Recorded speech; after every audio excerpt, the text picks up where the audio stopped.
Vamos, ahora sí, empezamos con la clase de esta noche y nos quedamos en la parte primero. Reflexionamos sobre el hecho de la lógica de la existencia de Dios. Si es factible, si es plausible que Dios exista. Y nos dimos cuenta que sí, que hay dos caminos. El camino de la fe y el camino racional de la fe más racional, en el cual habíamos hablado incluso de un principio científico, que es el principio de causalidad. ¿Qué decía el principio de causalidad? Decía que todo hecho, que todo elemento, que toda realidad propia que podemos ver en la naturaleza, todo tiene una causa primera, ¿ya? Eso es lo que podemos afirmar del principio de causalidad. De que todo lo que existe a nuestro alrededor, de todo lo que podemos ver a nuestro alrededor, es aquello que tiene un origen y un principio. Nada es de la nada, ¿sí? Todo tiene una razón de ser, un origen. Y el origen habíamos identificado que viene a ser un ser superior a nosotros, con conocimiento superior a nosotros, al que le atribuimos el adjetivo calificativo de creador. Y habíamos dicho que crear significa hacer algo de la nada. Entonces llegamos a la convicción plena de que en efecto Dios existe. Luego yo les hice una pregunta eh, y les preguntaba por ahí,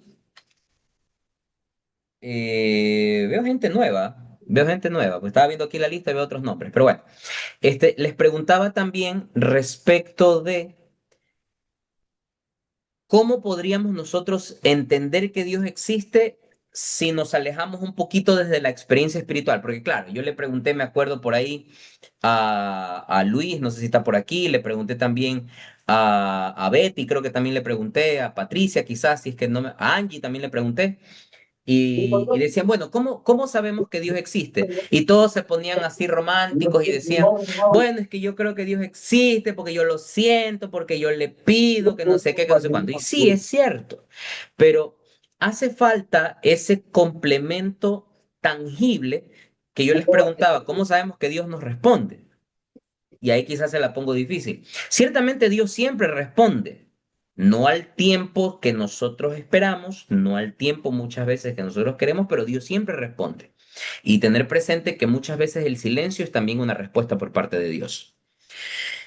Pero yo les decía, ¿cómo podemos nosotros entender esta existencia de Dios apartándonos un poquito del tema de la experiencia espiritual? Y llegamos a la conclusión que también lo podemos llegar a conocer o a saber de su existencia por la creación. Hace falta que veamos a nuestro alrededor, veamos el cielo, la luna, las estrellas, el firmamento, los mares, las especies y todo lo que existe para entender que detrás de todo esto hay una inteligencia superior. Hay una inteligencia superior. Entonces, em, yo quisiera mostrarles a ustedes para que vamos, para que lo tengamos como una especie de guía, el siguiente video. Normalmente nos han acostumbrado y nos han enseñado de que una cosa o por un lado va el tema de la fe y que por otro lado va el tema de la ciencia. No sé si ustedes han escuchado que muchas veces las personas creen que lo científico se aleja de la fe. Es decir, si yo pienso en la existencia de Dios como algo de fe, eso a su vez se aleja de la ciencia o del conocimiento. En pocas palabras, muchas veces se escucha a la gente decir que creer en Dios a partir de la fe es como pegarse un tiro en el pie. ¿Sí? Entonces, vamos a ver este pequeño video. Me confirman, me levantan la manito por el Zoom a ver si es que se escucha el audio. Si no se escucha el audio, me avisan para corregirlo. ¿Me avisan Sé y se que no es escucha? el final, Sé que hay una realidad que ya no... ¿Sí se escucha el audio? Sí se escucha, ya, perfecto. Vamos de nuevo entonces con el video. Por favor, préstenle mucha atención. Les pido encarecidamente que le presten toda la atención del mundo al video porque es una cosa de locos. Ya.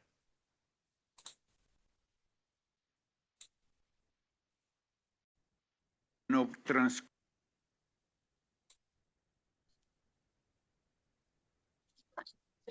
Padre Carreira, y en un hombre con fe como usted, la proximidad de la muerte, ¿cómo se vive? Con mucha tranquilidad. Sé que no es el final. Sé que hay una realidad que ya no transcurre en el tiempo, que no necesita, por lo tanto, describirse en términos de actividad física, ni en el espacio ni en el tiempo. Y en ese no tiempo espero poder entender lo que no entiendo en mi vida temporal en todos los aspectos. De modo que es una esperanza muy positiva que no me da miedo ninguno. Simplemente estoy viviendo sabiendo que mi muerte no es un cero final. Al revés, es como dice un poema muy bonito de un soneto, es cruzar una puerta a la deriva sin saber lo que espera. Y es una forma de ampliar, por lo tanto, el panorama muy restringido que puedo desarrollar durante mi vida, aún basado en teología y en filosofía. Lo que yo no puedo decir nunca es que la realidad humana es simplemente una cuestión de procesos físico-químicos. Ningún proceso físico-químico puede explicar una poesía. Ningún proceso físico-químico puede explicar mi deseo de conocer, de encontrar verdad, belleza y bien. Ahí es donde está la grandeza humana. Y entonces, como ningún proceso físico-químico explica eso, no puede atribuirse a la materia, que solamente actúa por las 4 fuerzas que estudiamos en la física. Y lo que no puede explicarse por esas 4 fuerzas no puede explicarse por la actividad de la materia. Entonces, tengo una razón muy lógica para decir que en el ser humano hay una actividad que no puede atribuirse a la materia, que necesita una fuente distinta de la materia y que por lo tanto no debe ser caduca y perecedera como es todo lo que hace la materia según sus leyes. Y ahí es donde está la razón básica filosófica, que no necesita tampoco la teología cristiana para decirse, la razón filosófica de que en el ser humano hay que admitir una realidad no material. Y si hay una realidad no material, entonces tampoco puedo esperar que lo que no es materia desaparezca simplemente porque la materia deja de funcionar correctamente con una enfermedad y con la muerte. Antonio, ¿te ha convencido algo el padre Carreira? En absoluto. ¿No te ha convencido? Nada. Porque yo espero... Pero tú reconoces que hay una actividad en el ser humano que no está marcada por las leyes de la materia. No, creo que el cerebro, la neurología, todo es una derivación, una evolución de la materia. Yo creo, he dicho antes, en la teoría de la evolución, y yo voy a morir, quiero morir, y creo que voy a morir con la misma tranquilidad que el padre. Yo quiero añadir algo a esto. Sí, él piensa que muere tranquilo porque no es el final. Y yo pienso morir tranquilo porque sé que es el final. Padre Carreira. Usted no sabe que es el final. Usted tiene una manera de arguir que comienza con la presuposición de que lo único que existe es la materia. Defíname materia. La existencia del universo es materia. Eso no es definición. Materia. ¿Cómo se define una Energía. cosa en ciencia? Energía. Se define por sus actividades. Energía. Eso no es una definición. Bueno, creación, Tampoco. ¿no? La ¿Cómo- definición Bueno, es... ¿cómo define usted la materia? Materia es todo y solo lo que actúa por una de las 4 fuerzas Dígame que las cuatro, reconocemos. ¿cuáles son?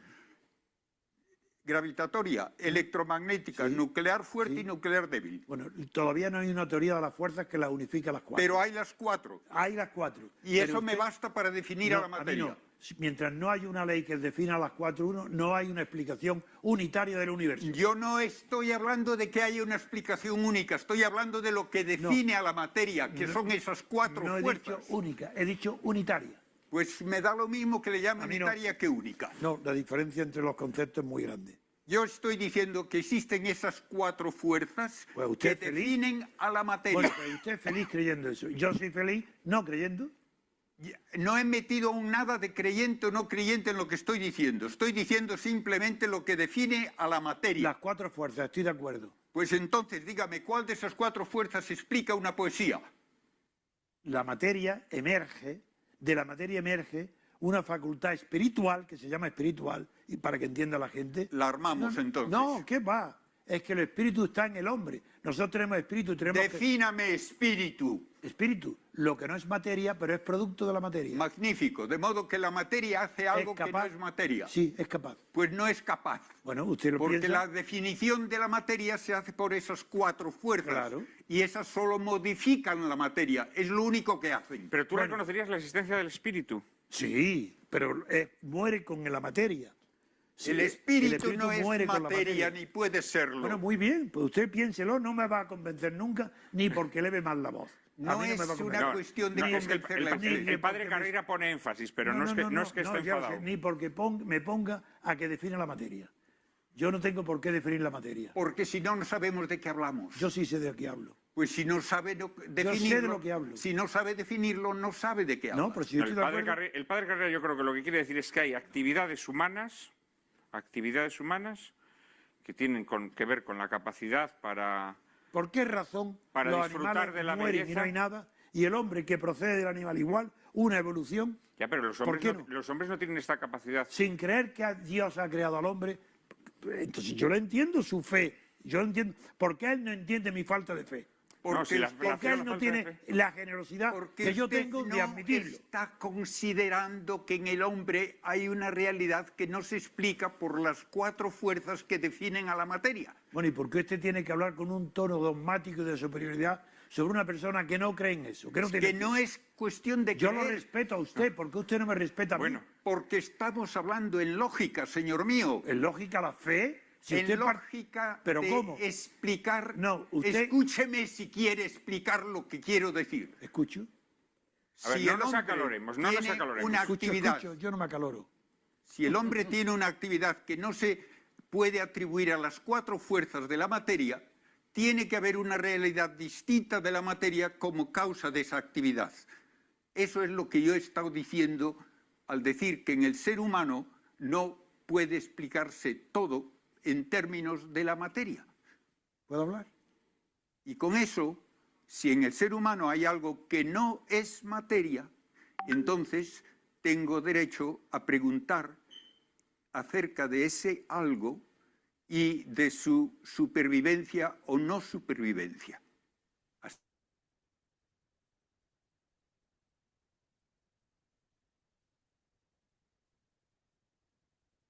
Ok. A ver, espero que lo hayan visto y digerido cada parte. Es un video que a mí me parece fenomenal. Probablemente es un poco elevado desde el punto de vista de los términos que utilizan, los conceptos que utilizan, pero este para mí es el video que refleja, es la entrevista o debate que refleja de mejor manera ese continuo debate entre ciencia y fe. Porque no sé si han escuchado, no sé si alguna vez ustedes han podido dialogar, conversar con una persona atea, una persona que no cree en Dios. Normalmente las personas que no creen en Dios ponen una discrepancia sobre la mesa que es absurda, que es que si crees en Dios es porque no eres racional. Y si no crees en Dios, por lo tanto, eres una persona que estás utilizando la razón adecuadamente. Porque el ateo normalmente concluye que la fe es irracional, que la fe es muchas veces lo que nosotros mismos, los cristianos católicos, nos hemos encargado de mal comunicar. A veces creemos que tener fe es cerrar los ojos y esperar que todo venga. No, pues eso no es tener fe. La fe es un acto racional. La fe es la respuesta del hombre a Dios que se revela. Repito, ojo con este concepto. ¿Qué es la fe? La fe es la respuesta del hombre a Dios que se revela. Dios se reveló con nuestros primeros padres, Adán y Eva, y ya vamos a ver a lo largo de las siguientes clases todo el proceso de revelación y de la alianza de Dios con su pueblo. Dios nos crea, Dios nos da cosas, Dios nos da la vida, y la pregunta es, ¿y nosotros qué hacemos? ¿Cómo vamos a responder? Eso es básicamente la fe. La fe es la respuesta que nosotros le damos a un Dios que se ha revelado. Por lo tanto, la respuesta no es irracional, la respuesta es 100% racional. ¿Ok? Estoy viendo que parece como que si yo estoy viendo a la izquierda, pero es porque tengo la imagen aquí, vamos a ponerla aquí para que parezca que estoy viendo al centro. Ahí fue. Ya, entonces, la fe es ante todo un acto racional del ser. ¿Por qué digo que este video resume perfectamente este continuo debate entre fe y ciencia, o fe y razón? Porque por un lado tenemos, no sé qué les pareció la intervención del sacerdote, es un capo, un crack, lo máximo. Se llama el padre Manuel Carreira, que lamentablemente ya falleció hace unos pocos años, me parece que hace unos 5 8 años falleció. El padre Manuel Carreira, si ustedes abren en Google y ven en Wikipedia, quieren que les diga el currículum del padre Manuel Carreira. Porque claro, uno tiene a veces la idea de que los curitas, estos no saben mucho, ahí por se han dedicado a rezar el rosario y nada más. El padre Manuel Carreira dice, fue sacerdote jesuita, teólogo, filósofo, astrofísico, miembro del Observatorio Vaticano y asesor de la NASA. O sea, asesor de la NASA. Ahí nomás tienen a ese curita. Entonces, él se graduó en la Universidad de Salamanca, en la Pontificia Universidad Gregoriana, en la Pontificia Universidad de Comillas, en la Universidad de Loyola de Chicago, en la Universidad John Carroll, en la Universidad Católica de América. Entonces, tenemos un tipo que no solamente es sacerdote, sino que se ha sacado del aire estudiando. Por eso es que, si se dan cuenta que el enfoque del sacerdote era, yo no estoy hablando de fe, te estoy hablando de temas científicos, que es lo que conversábamos el día lunes. Todo lo creado es materia. Materia, ¿qué es materia? Materia es, bueno, yo les daba una definición más sencillita, pues no, el curita dio una definición bastante más técnica, ¿no? Yo les decía que materia es todo aquello que ocupa un lugar y un espacio dentro de la naturaleza.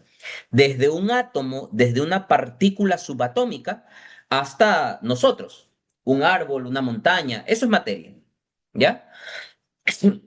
La definición más chévere que dio el padre Carreira fue que materia es todo aquello que, que funciona a través de las cuatro fuerzas de la naturaleza, las cuatro fuerzas de la materia. La fuerza gravitatoria, la electromagnética, la nuclear alta y la nuclear baja. Ustedes algo deben haber escuchado alguna vez sobre la gravedad. ¿Qué es la gravedad? Si yo cojo este gotero, lo tengo así y lo suelto, ¿qué va a pasar? Cae, ¿verdad? Si yo lo hago así, cae. Cualquier cosa que ustedes la suspendan en el aire y la suelten, va a caer. ¿Por qué cae? Porque hay una fuerza que atrae a los objetos y que se mueve a razón de una velocidad que se llama la gravedad. Para los que alguna vez estudiaron física en el colegio, la gravedad se define como 9.8 metros sobre segundos al cuadrado. Alguna vez alguien la tiene que haber escuchado por ahí. Y es la fuerza con la que un objeto cae al piso. La fuerza gravitatoria es algo que impulsa al objeto y que también la caída va a depender del peso. No cae igual una pluma de gallo que una bola de cristal. O la bola de cristal, al pesar más, cae más rápido. Pero ciertamente hay una gravedad, ¿ya? Si uno se lanza del balcón, pues se va de cabeza, de jeta ahí en el piso y cae por cuestión de la gravedad. No flota ni vuela. Entonces, eso es por acción de la gravedad, una de las cuatro fuerzas de la materia. Para no complicarles mucho el análisis y no complicarles mucho el panorama, aparte de la gravedad, existe la fuerza electromagnética, que es aquella fuerza que hace que nosotros no seamos atraídos como imán ante un elemento de gran magnitud. Me invento, un edificio de 60 pisos tiene una fuerza gravitatoria tan fuerte que podría atraernos, pero no nos atrae. Entonces, ¿cuál es la reflexión a partir de este video que vimos con el padre Carreira? Y es que el mundo tiene una estructura tan perfecta, tiene una serie de parámetros con las que funciona tan perfecta que la simple modificación de una micra de cada uno de los componentes con el que funciona el universo traería caos. Hay una teoría de la física cuántica que habla del caos. ¿Qué es el caos? La alteración de alguno de los componentes de una ecuación de una variable. ¿Qué quiere decir todo esto? Que el caos se genera cuando algo que debería estar en algún lugar no lo está y está ubicado en otro lado. ¿Se imaginan ustedes lo que sería el universo, la naturaleza y el mundo que nos rodea si alguna de estos componentes, de estas cuatro fuerzas de la naturaleza, de la materia, se alteraría? Que ya no sean 9.8 metros sobre segundos al cuadrado la gravedad, sino que ahora sean 12 metros sobre segundos al cuadrado. Automáticamente se alteraría todo nuestro entorno. Que la fuerza gravitacional ya no sea la que es, sino que sea más intensa. Empezaríamos a volar todos, empezaríamos a estrellarnos contra las paredes. ¿Qué quiere decir? Que detrás de todo este baile, detrás de todo este universo, detrás de todo este entorno, hay una inteligencia superior y que ha creado las cosas de manera perfecta. Alguien dirá, oye, Mickey, pero a veces el mundo es una vaina. Sí, los imperfectos somos nosotros. La creación como tal es perfecta. Alguien me dirá, oye, ¿y qué pasa con las personas que nacen con alguna discapacidad, que nacen con algún un síndrome, alguna cosa media rara en su salud? Bueno, eso es voluntad de Dios y tiene un fin, pero eso no hace que la creación de Dios sea imperfecta. La creación de Dios es perfecta. El problema es que ahí viene la respuesta de fe. ¿Cómo respondemos nosotros ante la revelación de Dios y cómo entendemos e interactuamos con la revelación de Dios? Pero por definición la creación es perfecta. ¿Ok? Entonces, en resumen, lo que vimos el lunes y lo que acabamos de ver en el video, ¿cuál es la idea que queda por encima? Primero, no están divorciadas la idea de la fe con la ciencia.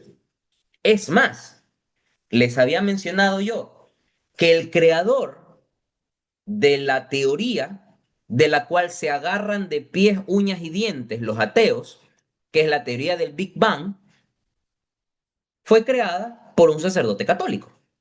Fue desarrollada por un sacerdote católico, Francis Collins. ¿Ok? Muchas veces los ateos dicen, ay, no, pero es que perdón, George Lemaitre. George Lemaitre fue el creador de la teoría del Big Bang. Francis Collins fue creador de otra teoría científica. Pero muchas veces los ateos creen que si te decantas por la ciencia es imposible tener fe. Y que si tienes fe es imposible argumentar las cosas desde la ciencia. Y no tiene sentido. La fe es racional. ¿Qué habíamos dicho que era la fe? Era la respuesta del hombre a Dios que se revela. ¿Ok? Entonces, en ese sentido, entendemos que Dios existe, sabemos que hay una causa primera, que esa causa primera es el resultado de un ser supremo, que le atribuimos, como dijimos el lunes, la característica de omnipresencia, omnipotencia y omnisciencia. ¿Qué era la omnipresencia? Que se encuentra en todas partes. ¿Qué era la omnisciencia? Que tiene toda la sabiduría, la ciencia y el conocimiento en sí mismo.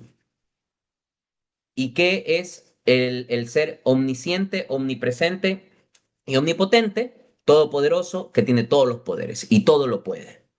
Y que por sobre todo, de acuerdo a lo que hemos visto en el video, no se supedita ante las leyes de la materia. Por tanto, si mañana se encuentran por ahí en una fiesta, por ahí en Virgen de Fátima, por ahí en un baile, paran la música y alguien pregunta, oye, si alguien levanta la mano y pregunta, eh, si yo creo que Dios existe, estoy renunciando al conocimiento. Usted se para, coge el micrófono y le explica, mira, yo en una clase de catequesis vi esto y le dan toda la explicación sobre la teoría de la materia, las cuatro fuerzas de la materia, etcétera. Y le explican de que según el principio de causalidad, todo tiene una razón y un origen primero. Todo tiene una causa.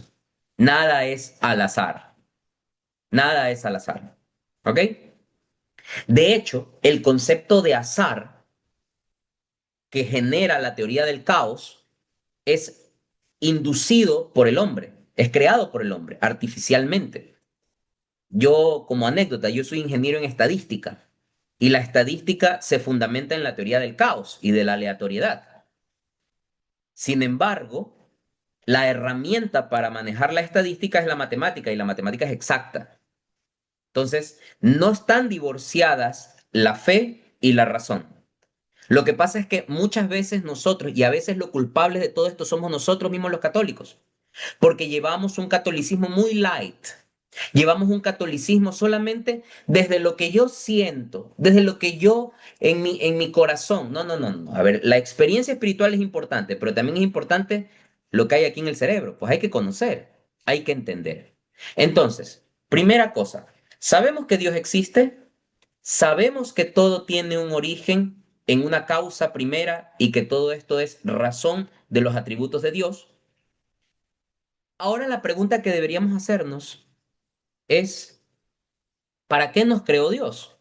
El día lunes estuvimos hablando del Génesis y conversamos respecto de aquel diálogo que existió entre Dios, Adán, Eva y luego la serpiente, que es el demonio. Y si se acuerdan de la explicación que les di sobre el tema de la conjetura, de la queja frente al demonio y todo eso.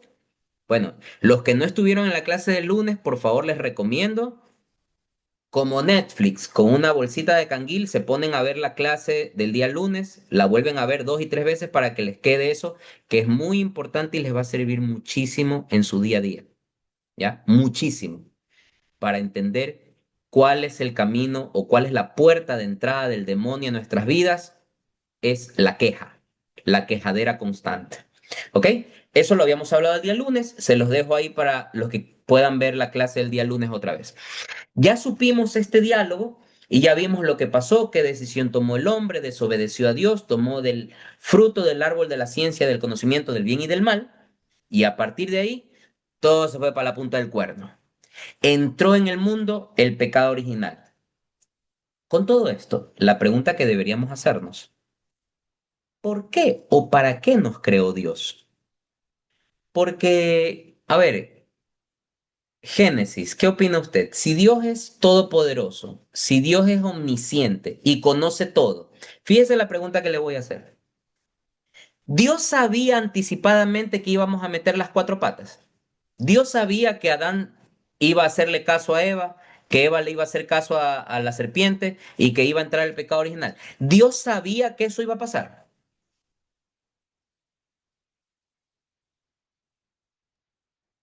Buenas noches. Hola. Eh, Bueno, en realidad, de Adán y Eva, tengo entendido, o sea, se dejaron llevar más que Dios puso a pruebas, ellos se dejaron como si llevar sobre la tentación. Sí, Está perfecto, pero ojo con la pregunta. Está claro que la serpiente los tentó. Ellos sí, cayeron en la tentación. sí. Dicho en nuestro lenguaje, metieron las cuatro patas. La pregunta del millón es, ¿Dios antes de crear al hombre sabía que esto iba a pasar? Antes de crear al hombre, me imagino que sí, porque, o sea, Jesucristo murió por nosotros, por nuestros pecados. Ya, ya, pero a ver. Ubiquémonos en el tiempo. Ahí todavía no estaba Jesucristo, no había venido Jesucristo a la tierra. Estábamos recién en Claro. los orígenes del universo. La pregunta que yo hago es, Dios creó al hombre y cuando lo creó, porque estamos claros, usted creo que no estuvo el lunes, pero ahora que vea la clase del lunes, se va a dar cuenta de que el lunes conversábamos de que Dios creó al hombre inmaculado, perfecto, sin pecado, lo creó puro. Limpio. Lo creó limpio, perfecto. Luego el hombre con su desobediencia es quien cae en pecado y pierde la gracia de Dios. La pregunta es, si Dios es todopoderoso y omnisciente, que conoce todo lo que pasa, Dios al momento de crear al hombre sabía que este hombre iba a fallar. Usted dice, me parece que sí. Yo también estoy de acuerdo con usted. Y aquí viene una segunda pregunta un poquito más complicada que la primera. La pregunta que deberíamos hacernos ahora es, si Dios sabía que el hombre iba a meter las cuatro patas, ¿para qué lo creó? ¿No será acaso un acto medio, no sé, medio narcisista, medio, perdona, mediocito, solo es para la clase que lo estoy diciendo, ¿no? Un acto así como que medio, medio raro de Dios, de que aun sabiendo que el hombre iba a meter las cuatro, igual lo creo. ¿No será que Dios habría dicho, bueno, para evitarme todo este dolor de cabeza con este bicho que no me va a hacer caso, entonces mejor no lo creo y solo creo los animalitos que vayan ahí y me dedico a ver solamente, digamos, a la creación? Entonces la pregunta segunda sería, ¿para qué nos creó? Génesis, ¿por qué cree usted que Dios nos creó? Este, ¿para qué nos creó? Para seguir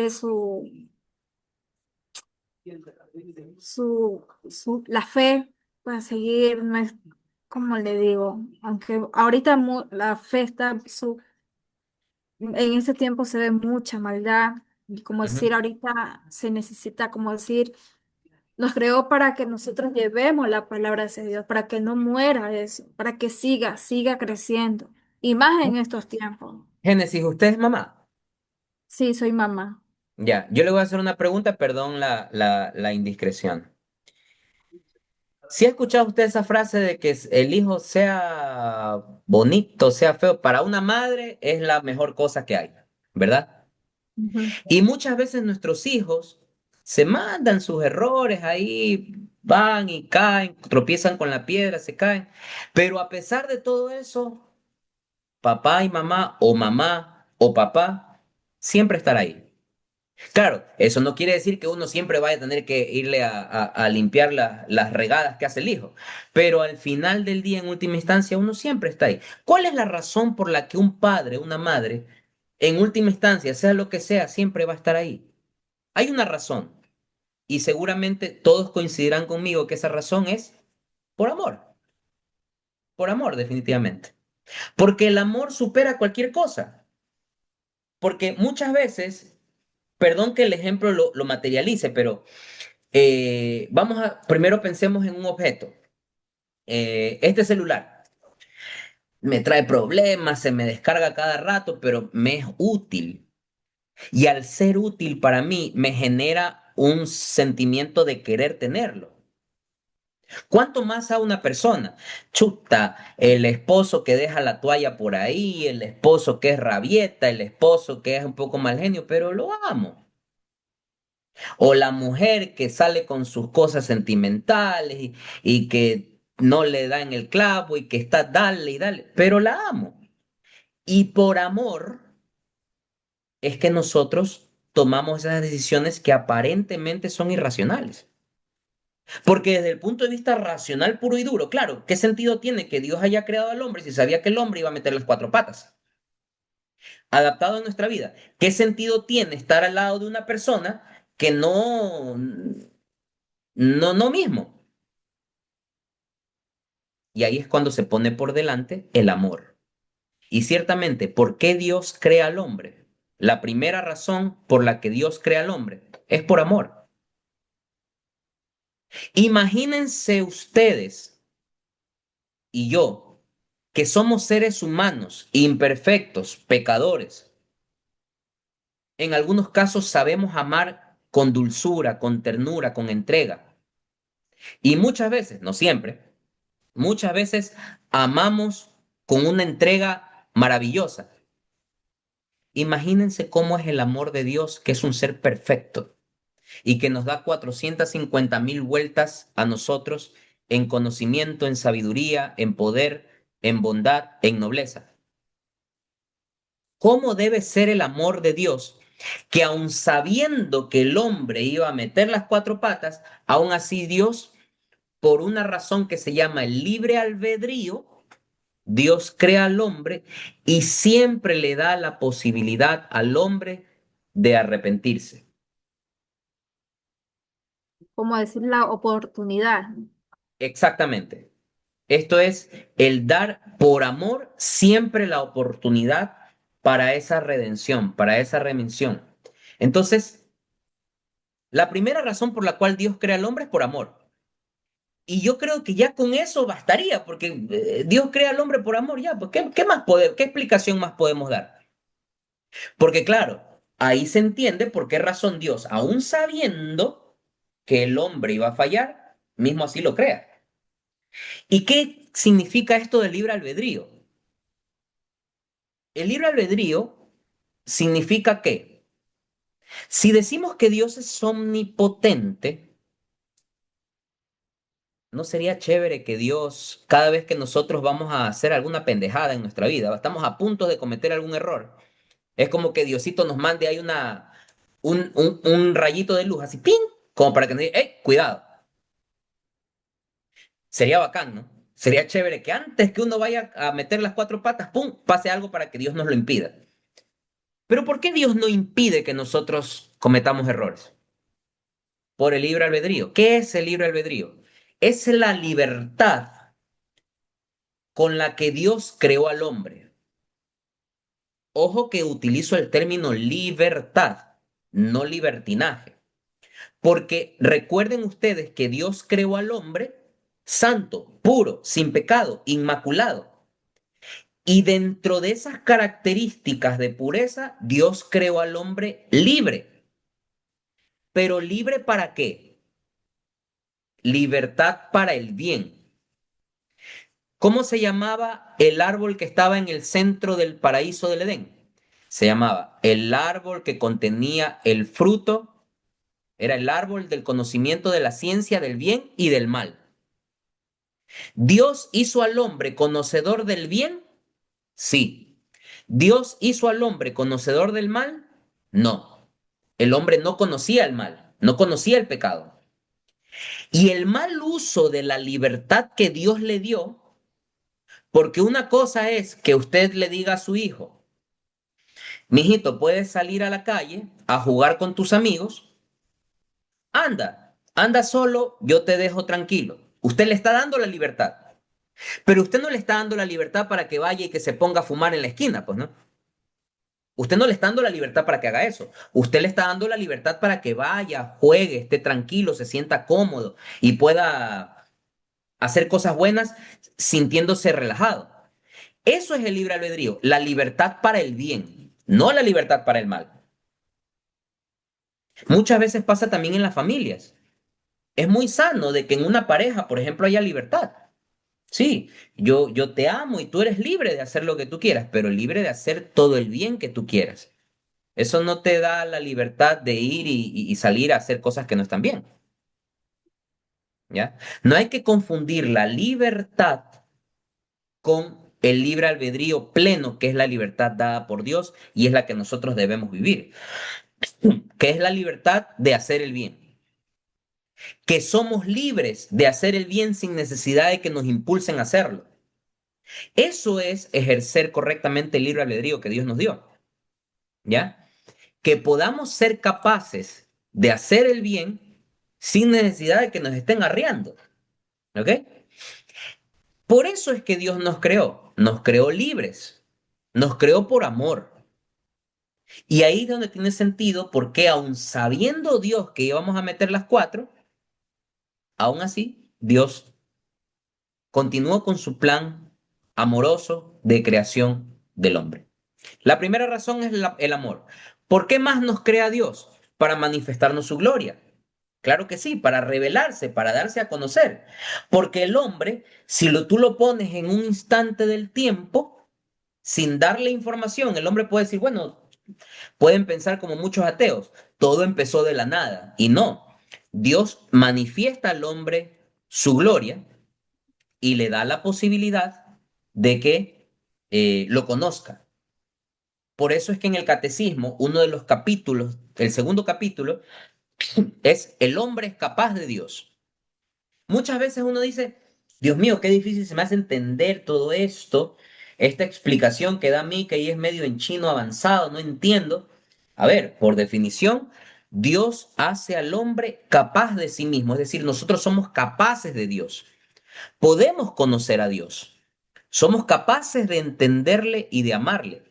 Claro, hay cosas que probablemente al inicio no podamos entender, pero con el tiempo podemos hacerlo. Entonces, primero, Dios crea al hombre por amor. Segundo, lo crea para manifestar su gloria ante nosotros. ¿Ok? Y la tercera y última razón por la cual Dios crea al hombre es para hacernos administradores de la creación. Si ustedes van al Génesis, Génesis capítulo 1, versículo 20, aquí le vamos a poder sacar el jugo a lo que dice las Sagradas Escrituras. Dice, entonces dijo Dios, hagamos a los hombres a nuestra imagen, según nuestra semejanza, para que dominen sobre los peces del mar, las aves del cielo, los ganados, las bestias salvajes y los reptiles de la tierra. ¿Qué está diciendo Dios? Hagamos al hombre para que domine a las especies que yo he creado. Entonces, la tercera razón por la cual Dios crea al hombre es para convertirlo en administrador de la creación. Por eso es que nosotros tenemos potestad de trabajar la tierra, de consumir los frutos de la tierra, de consumir de ciertos animales que hay, porque nosotros somos administradores de la creación, ¿ya? Somos administradores de la creación. Y en cierto sentido, y particularmente las mujeres también tienen un don maravilloso dado por Dios, que son co-creadoras junto a Dios. Porque para crear una vida, Dios hace uso de una mujer. Claro que el hombre también participa por ahí circunstancialmente, pero fundamentalmente es la mujer. Entonces, razones por las cuales Dios crea al hombre. Por amor, para manifestarnos su gloria y para convertirnos en administradores de la creación. Lo siguiente sería entender, ya sabemos para qué Dios nos crea. Sabemos que Dios existe. Y entendemos que en esto de manifestarnos su gloria hay un acto de revelación de Dios ante el hombre, revelación con V, por si acaso, no revelación con B labial o con B de burro, como se dice, porque esa rebelión es de rebeldía, de soberbia muchas veces. La revelación es demostrarse. Entonces la pregunta es, ¿para qué se revela Dios ante el hombre? Ya lo habíamos respondido cuando analizamos la razón por la cual nos crea. Nos crea para manifestarnos su gloria. Entonces, una de las razones por la cual Dios se revela es para que lo conozcamos, para que lo podamos amar, para que le podamos servir, para que le demos gloria. y para que a través de conocer a Dios podamos salvarnos. No se olviden ustedes que al final del día todo este baile que estamos viviendo aquí en la vida tiene un objetivo, que cuando nos moramos nos vayamos al cielo. Como dijo el padre Carreira, yo voy a morir tranquilo porque pienso que la muerte no es el final y después de la muerte viene una realidad superior a la realidad humana en la que pues vamos a poder gozar de la presencia de Dios. Ok, una observación. Veo que hay gente que está que se conecta. Entiendo que es que se desconectan y se vuelven a conectar, se desconectan y se vuelven a conectar. Porque donde que sea que recién se conectan, los mato. Pero bueno, ok, estamos 24 conectados, voy a estar pendiente. Sigo. Entonces, ya entendemos que Dios se revela para que lo conozcamos, para que le amemos, para que le rindamos gloria y en última instancia para que participemos del reino de Dios. Una vez alguien dijo una frase muy bonita que apunta hacia la gente que no quiere creer en Dios, que quiere renegarse o renegar de la existencia de una realidad trascendental. Vamos a hacer un ejercicio. Tenemos a una persona atea y una persona creyente. Y vamos a suponer que los dos tienen buenos argumentos. El ateo tiene buenos argumentos para decir que uno se muere y ahí se acaba todo, como decía este viejito español que decía que yo creo que con la muerte muere el cuerpo y muere el espíritu, o el alma, como entendemos nosotros. Vamos a suponer que el ateo tiene buenas razones para creer que con la muerte se acabó todo. ¿Qué cree en cambio el creyente? Nosotros creemos que cuando nos muramos hay una realidad que trasciende al mundo, a esta vida temporal y terrena, y que nuestra alma espiritual subsiste y o se va para el fondo al infierno o se va para arriba al cielo. Una de dos, ¿ya? Eso es lo que nosotros creemos. Claro que luego veremos el tema del purgatorio, pero entendámoslo así, o se va para el cielo o se va para el infierno. Y el creyente también tiene buenas razones para creer que con la muerte no acaba todo. ¿Y el ateo qué dirá? No, por gusto voy a estar creyendo en Dios si después de la muerte no hay nada. Vamos a suponer, por favor presten atención a este ejercicio que les voy a hacer. Vamos a suponer que los dos tienen buenas razones. Veámoslo desde el punto de vista de la conveniencia. Para el creyente que cree en Dios y que tiene fe y trata de llevar una vida correcta, y cuando se muere, resulta que no ha habido Dios, que no existió Dios, y en efecto la muerte sí es el final. ¿Qué pierde en ese momento el creyente? Nada, porque igual te moriste. No pierde nada. Chuta, yo viví toda mi vida cuenteado de que había que creer en Dios y chuta, resulta ser que no ha habido Dios. Bueno, ya está, me morí, se acabó todo.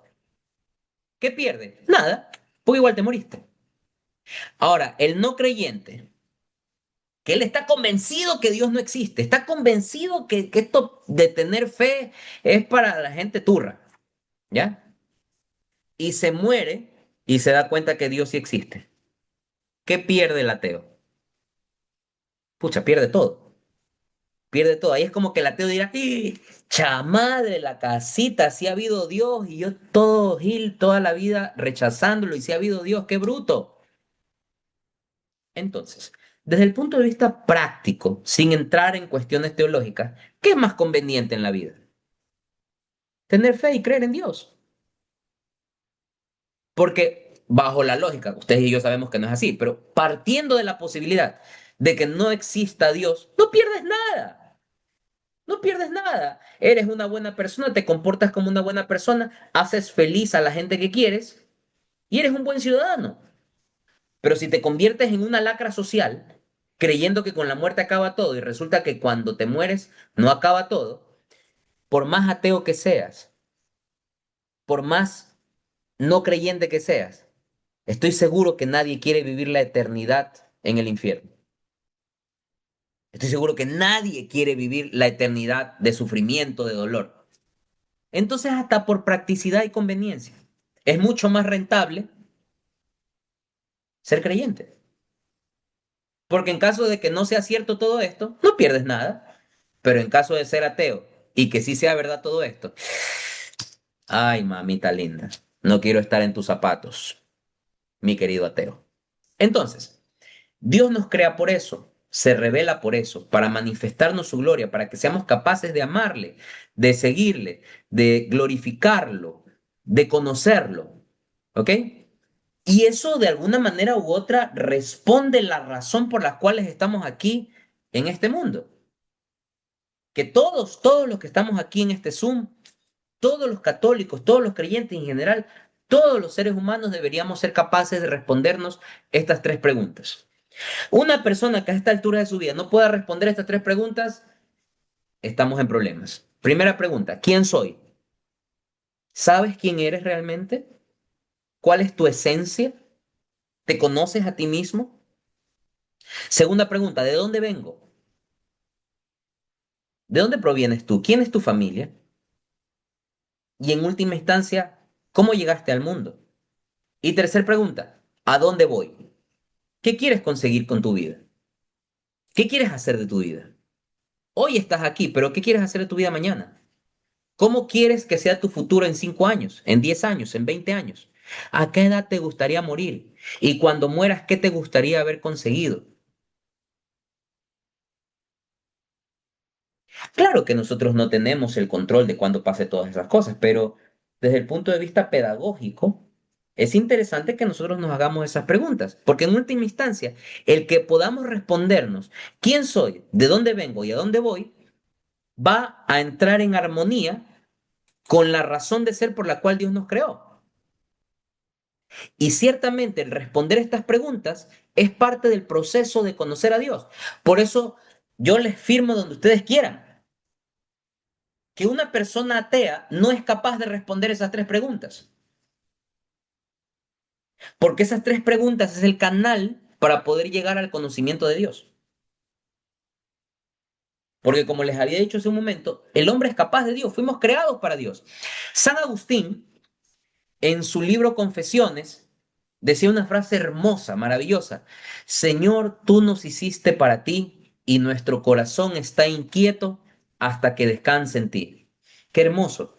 Es decir, fuimos creados para Dios, hemos sido creados para Él y nuestro corazón no va a tener paz y va a estar en inquietud permanente hasta que no descansemos en Él.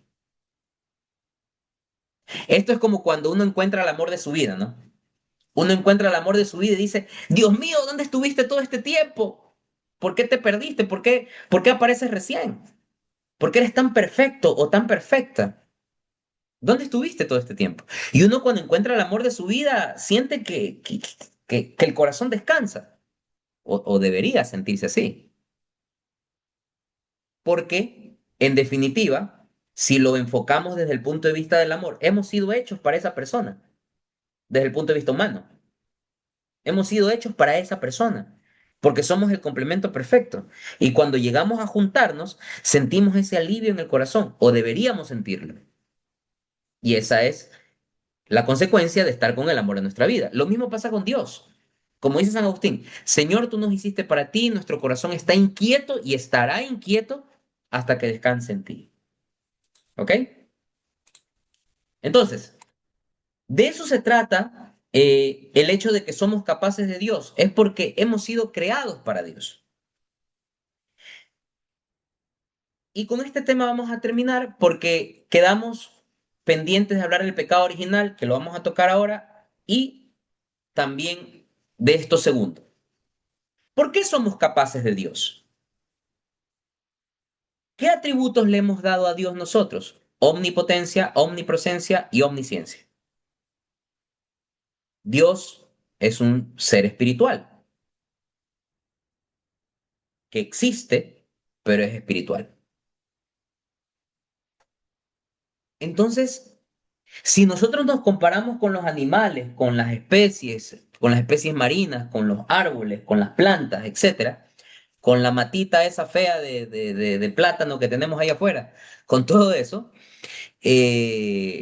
ciertamente vamos a encontrar una diferencia entre esa creación y nosotros que somos otra creación. Como decía el padre Carreira, dime cómo se explica a través de la materia la belleza de una poesía. ¿Cómo se explica a través de la materia, a través de la ciencia, cómo se explica el amor?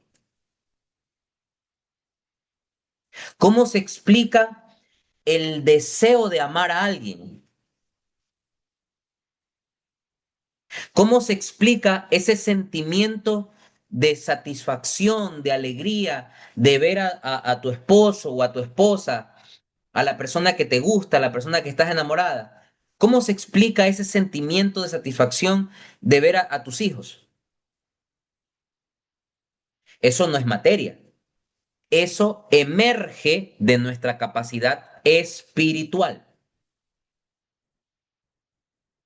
Y eso es lo que nos diferencia muchas veces de los animalitos. Los animalitos tienen espíritu también, pero tienen un espíritu que forma parte de su cuerpo, o que en definitiva está ahí junto con el cuerpo. Nuestro espíritu, nuestra alma es distinta al cuerpo, ¿ya? Por eso es que el animalito también siente, a veces no sé si les ha pasado que uno se pone tristón y como que la mascota de uno está ahí pendiente. Hay algo que sienten ellos. Ellos sienten cosas. Pero ciertamente nuestra capacidad sensitiva, emocional, espiritual es muy superior a la de los animales, porque además nosotros tenemos capacidad de racionalizar. A un perrito tú le dices, oye, no te hagas pipi ahí, con más razón levanta la pata y se orina.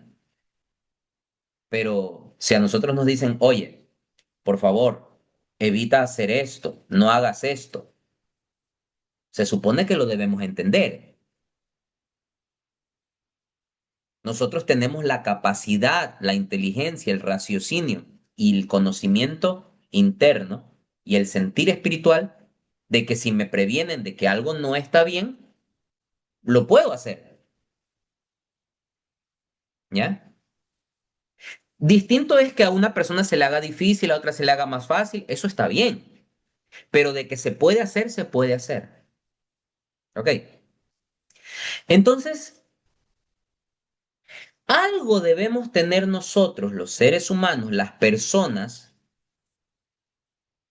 que también tiene Dios para que podamos tener esta capacidad que nos diferencia del resto de la creación. Repito, algo debemos tener nosotros que nos hace superiores a los animales, a las plantas, a las especies marinas, y ese algo que nos hace superiores es algo que nos asemeja a Dios. Vuelvo nuevamente Génesis capítulo 1, versículo 26. Entonces dijo Dios, hagamos a los hombres a nuestra imagen, según nuestra semejanza. Aquí hay dos términos que tienen que ustedes en este momento tener en su cabecita. El primero es imagen y el segundo semejanza. ¿Qué es imagen? Ejemplo, si yo pongo la mano aquí, si yo pongo la mano aquí en esta luz, si se dan cuenta que hay una imagen que se proyecta en mi rostro, ¿ya? Porque si yo muevo esto, y hay una proyección en mi rostro. Es decir, dependiendo de lo que yo haga acá, se proyecta en mi rostro. Ya dañé. O sea, es campeoncísimo para dañar esto yo. Ahí está. Ya. Según lo que yo haga aquí, se va a proyectar en mí una imagen. ¿Ya? Entonces, ese término lo vamos a identificar como imagen. La imagen. Segundo, la semejanza. ¿Qué es semejanza? Algo que tiene características parecidas a algo. Muchas veces uno dice, el comportamiento de tu hijo es semejante al tuyo. Hay un parecido, hay una semejanza o una característica que ambos comparten. ¿Se entiende? Eso es semejanza. Entonces, imagen. Yo pongo el celular aquí y se va a proyectar aquí en el escritorio una imagen del mismo tamaño del celular. ¿Estamos de acuerdo? ¿Por qué? Porque hay una teoría reflectiva y guarda una proporción. Entonces, la imagen de lo que proyecta es como cuando uno calca un dibujo, ¿no? ¿Se acuerdan? No sé si lo sigan haciendo ahora, perdón, pero yo ya estoy en el piso cuarto más adelante. Pero en mis tiempos, uno cogía el papelito, ponía un papel carbón y ahí calcaba, ¿no? Uno ponía el dibujo y comenzaba a escribir encima y se hacía una imagen del dibujo original, que no es el dibujo original, pero era una imagen. Esto es importante, no es el dibujo original, pero es una imagen del mismo. Entonces Dios dice, hagamos al hombre a nuestra imagen y semejanza. Entonces habría que preguntarse, ¿por qué somos imagen de Dios? ¿O qué hace que nosotros seamos imagen de Dios? ¿Y qué hace que nosotros seamos semejantes a Dios? Pensemos un ratito, a ver, hagamos una lluvia de ideas. ¿Qué puede ser que de Dios sea una imagen proyectada en nosotros? ¿Por qué somos imagen de Dios? ¿Qué tenemos nosotros que es de la misma forma que Dios, pero que no es de Dios, sino que es nuestra? ¿Qué característica compartimos nosotros en ese sentido de la imagen con Dios? Habíamos dicho que Dios es un ser espiritual. ¿Qué tenemos nosotros de espiritual en nuestra existencia? Nosotros somos cuerpo y alma. Somos cuerpo y alma, ¿verdad? Somos cuerpo y alma. ¿Qué es el alma? ¿Ustedes han visto por ahí un alma caminar? No, el alma es algo inmaterial, pero es algo que existe. El alma es lo que nos permite razonar, reflexionar, sentir, vivir, porque por lo demás somos simplemente un conjunto de órganos y materia que es un mecanismo orgánico, pero que no es un mecanismo capaz de generar inteligencia, conocimiento, saber, sentimiento. Eso es el alma. Cuando nosotros nos moramos, ¿qué se muere? ¿Qué se destruye? ¿Qué se daña? ¿Qué se descompone? El cuerpo, ¿verdad? El cuerpo se descompone al momento de morir. Sin embargo, cuando nosotros morimos, ¿qué se mantiene? El alma. Por eso es que muchas veces ustedes escuchan, se murió el hermanito tal y cual, vamos a hacerle una misita para rezar por su alma. No se reza por su cuerpo, se reza por su alma. ¿Por qué se reza por el alma aún después de la muerte? Pues porque el alma, a pesar de que la persona haya muerto, el alma sigue existiendo. ¿Durante cuánto tiempo sigue existiendo el alma? Para toda la eternidad. El alma nuestra tiene un principio porque empieza con nuestra concepción y no tiene un final. Dios, que es un ser espiritual, ¿tiene final? No. Sin embargo, Dios no tiene principio tampoco. Dios existe desde todos los tiempos y existirá para todos los tiempos. Con lo cual, ¿qué es lo que tiene el hombre que lo hace imagen de Dios? Es que tenemos alma espiritual, al igual que Dios. La única diferencia es que el Espíritu de Dios no tiene principio, el nuestro sí. Pero al igual que Dios, nuestro espíritu y nuestra alma no tiene final, al igual que Dios. ¿Ok? Entonces, somos imagen de Dios porque tenemos alma espiritual. ¿Ya? En la próxima fiesta del kilómetro 26 paran la música y preguntan por qué somos imagen de Dios y ustedes dicen porque tenemos alma espiritual. ¿Ok? No me harán quedar mal. La segunda cosa, ¿por qué somos semejantes a Dios? Lo que había dicho. ¿Qué característica tenemos nosotros que Dios también tiene? ¿Qué característica compartimos? ¿Se acuerdan el ejemplo? Tu comportamiento es semejante al de tu hijo. Tienes una característica igualita a la de tu hijo. ¿Qué hace que seamos semejantes a Dios? ¿En qué nos parecemos a Dios? Dios es libre para decidir hacer lo que desee. La respuesta es sí. Nosotros somos libres, ¿sí? ¿Podemos rechazar a Dios? ¿Sí? Si no, dense cuenta cuánta gente atea, cuánta gente que reniega a Dios, cuando Dios tranquilamente lo podría hacer más fácil, ¿no? Veo esta ovejita que se me está desviando del camino, ahí le mando un rayito para que se alinee nuevamente. Pero Dios no hace eso. ¿Por qué? Porque nos da la libertad. Entonces, somos semejantes a Dios porque somos libres. Alguien podría decir, entonces, como Dios me hizo libre, entonces soy libre para hacer con mi vida lo que me dé la bendita gana. Y luego, si me condeno al infierno, la culpa es de Dios por hacerme libre. No, acuérdense que el libre albedrío es que fuimos hechos libres para el bien, libres para hacer el bien. Somos libres para amar a Dios de manera libre. Porque esto no es cuestión de tienes que amar a Dios, tienes que ir a misa todos los domingos, porque si no, nada. Somos libres de amar a Dios de manera libre, voluntaria. En eso consiste la libertad y por eso somos imagen y semejanza de Dios. Esas características no las perdimos, las mantenemos. Lo único que entró al mundo con la desobediencia del hombre a Dios fue el pecado original. ¿Ya? ¿Qué quiere decir esto del pecado original? ¿Qué es esto del pecado original? ¿O cómo se come esto del pecado original? A ver, básicamente, cuando nosotros hablamos de pecado original, siempre tenemos que pensar en dos cosas. La primera, la acción y la consecuencia. Siempre pensemos en la acción y la consecuencia. A mucha gente no le gusta lidiar con las consecuencias, pero... Uy, perdón, se me fue.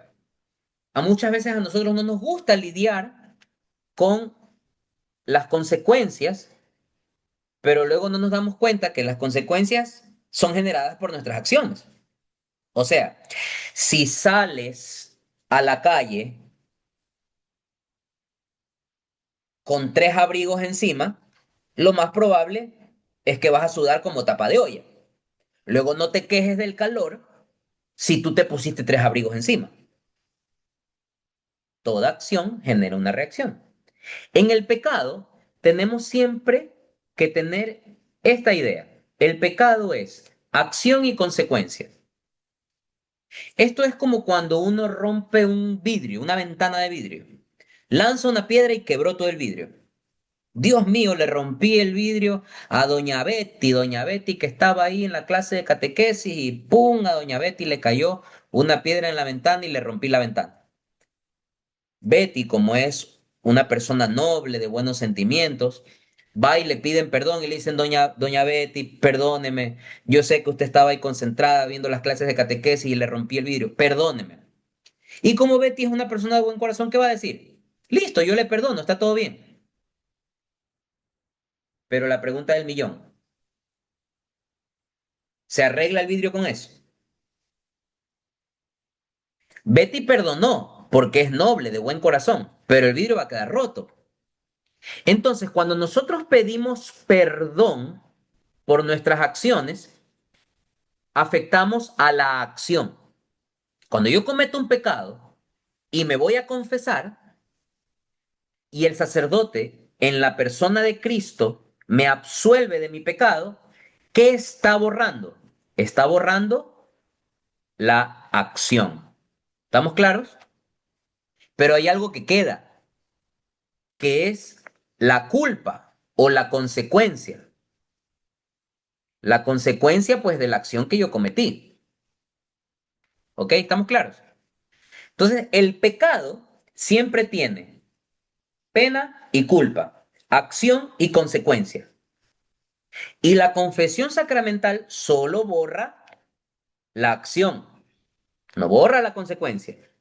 Con el mismo ejemplo, yo le pido disculpas a alguien por haberlo lastimado, está todo bien, recibo el perdón, pero también hay algo que se llama reparación, que eso es lo que la mayoría nos olvidamos, reparar. Entonces el pecado tiene acción y consecuencia. Y sin embargo, en la Biblia nos habla un concepto más amplio, que es el pecado original, que al igual que el pecado ordinario o el pecado temporal, también tiene una acción y una consecuencia. ¿Cuál fue la acción del pecado original? La desobediencia de Adán y Eva a Dios en el paraíso. Es decir, esta acción no fue nuestra. Aquí nosotros no somos los culpables fueron Adán y Eva. Este es un pecado de herencia. Y nosotros tenemos la acción heredada del pecado original. ¿Y qué es la consecuencia del pecado original? Deben haber escuchado alguna vez en su vida el siguiente término. La palabra concupiscencia. No sé si lo han escuchado, si es la primera vez que lo escuchan, pues se la presento. ¿Qué es la concupiscencia? La concupiscencia es esa tendencia natural que tienen las personas para cometer un pecado. Ejemplo, ¿es evitable de que pase una chica guapa al lado mío? No, es inevitable, porque yo no puedo decirle a la chica guapa, no pases. Pero es necesario que yo me vire y diga, mamita, uy, y que comience a generar pensamientos ahí medios locos en mi cabeza. Eso sí es evitable. Y es la concupiscencia aquello que me lleva a empujarme a la tentación. Cuando sé que tengo que hacer algo porque me comprometí a hacerlo y no lo hago, esa raíz de la concupiscencia, que es aquello que nos jala siempre a meter las cuatro patas. ¿Ok? Entonces, al igual que el pecado temporal, el pecado original tiene acto y consecuencia. ¿Cuál fue el acto? Lo que cometió Adán y Eva en el pecado original. ¿Y cuál es la consecuencia? Con lo que nos toca vivir día a día en nuestra vida, la concupiscencia. ¿Ok? ¿Cómo se borra el acto del pecado temporal? Ya se los dije, con la confesión. Vamos, nos confesamos con el curita, ya vamos a ver después eso. ¿Y qué queda? Las consecuencias. ¿Ya? Estas consecuencias que están aquí son las que van a determinar si nos vamos directo al cielo o nos vamos por el purgatorio. Porque si bien se nos ha perdonado los pecados, pero oye, ¿y cómo hablamos? Ya en su momento hablaremos de las indulgencias. Eso es importantísimo. Ahora, ¿qué pasa con el pecado original? ¿Cómo se borra el acto del pecado original?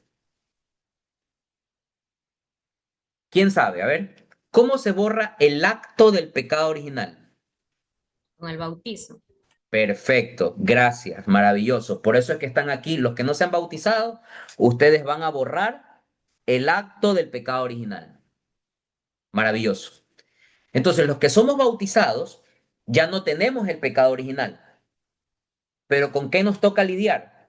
Con la concupiscencia, que son las consecuencias del pecado original. Ahora, ¿qué pasa si alguien como ustedes, que ya son mayorcitos y que no se han bautizado y que a lo largo de su vida han cometido sus pecadillos por ahí, y vamos a suponer que ya cuando hagan el sacramento se confiesan, ya se les borra el acto, pero les queda la consecuencia, y se bautizan? Adivinen qué borra el bautismo. El bautismo borra el acto del pecado original, los actos de los pecados temporales y borra todas las consecuencias del pecado temporal. Es decir, una persona que se bautiza y al minuto siguiente cae un rayo, lo parte en dos, ese tipo se va al cielo en el segundo uno, porque no tiene ningún pecado ni ninguna consecuencia que purgar. ¿Ya? No se preocupen, esto igual lo vamos a ampliar cuando veamos los sacramentos y hablemos del sacramento de la confesión y hablemos del sacramento del bautismo. Pero por ahora me quedo con esto. El pecado original, ¿cómo se soluciona? Con el bautismo, ¿ya? Pero ¿con qué nos toca lidiar? Con la concupiscencia. Porque ustedes me dirán, Mike, yo me bauticé, entonces quiere decir que ahora soy lo máximo, soy una máquina. Sí, pero eso no quiere decir que no vayas a tener esas tentaciones y esa posibilidad de errar en la vida. Hay que cuidarse, hay que estar cerca de Dios y hay que tratar en lo posible de evitar el pecado. Hasta este punto, ¿alguna duda, inquietud, comentario, trauma existencial, queja, lloradera, lo que sea? ¿No? ¿Todo está bien? Ok. A ver, déjenme ver que todos estén con el nombre ahí. Bueno, voy a tomar una captura para no tener que tomar la lista. Voy a asumir que todos están. Voy a creer de buena fe que todos están aquí presentes. Y no vaya a ser que alguien esté viendo La Rosa de Guadalupe y no esté en la clase. Bueno, entonces permítanme un segundito.